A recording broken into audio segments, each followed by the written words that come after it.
noi con Nino suoniamo insieme abbiamo festeggiato i 20 anni di suonare insieme, però i 20 anni abbiamo già festeggiati 3, 4, forse 5 anni fa.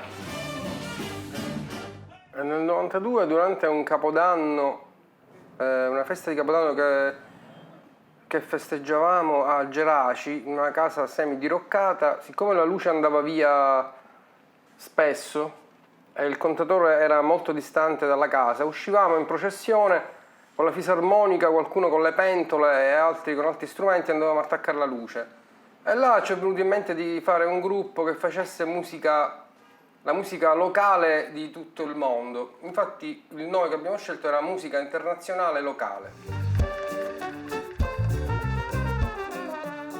Quando finalmente cominciavamo ad avere un repertorio per poter affrontare il pubblico, abbiamo cominciato a suonare in un pub che non era molto conosciuto, si chiamava il Cimitero Pub, perché si trovava praticamente di fianco al cimitero inglese, della comunità inglese di Palermo.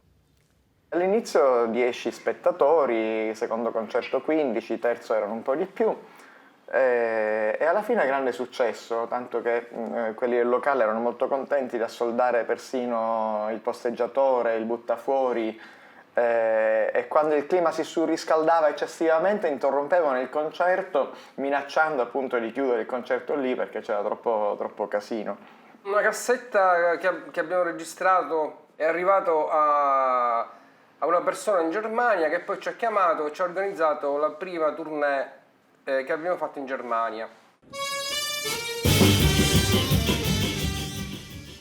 Abbiamo suonato un festival punk che è finito praticamente a bottiglie Molotov, carica dalla polizia. Dopo questa formazione abbiamo voluto allargarci e quindi è arrivato il grandissimo Marco Diddia.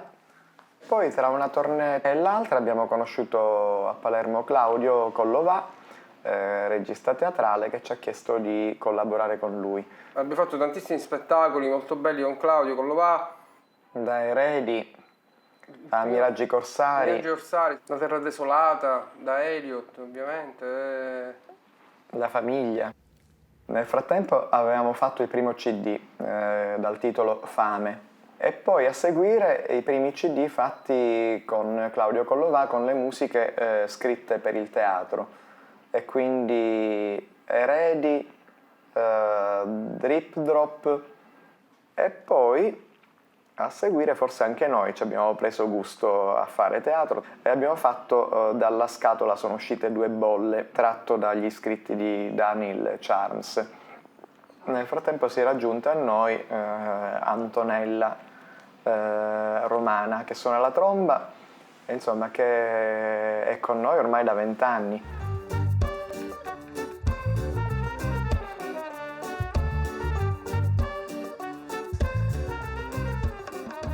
La formazione si è ulteriormente allargata, Fabio Perricone, il batterista storico, è andato in pensione, adesso c'è Simone Sfameli, abbiamo Marco Monterosso, lui ha quello spirito anche organizzativo che a noi manca spesso del tutto e quindi insomma un po' preso in mano l'organizzazione della banda di Palermo. La nostra musica è sempre stata quella in fondo di quando abbiamo cominciato, cioè la musica internazionale locale.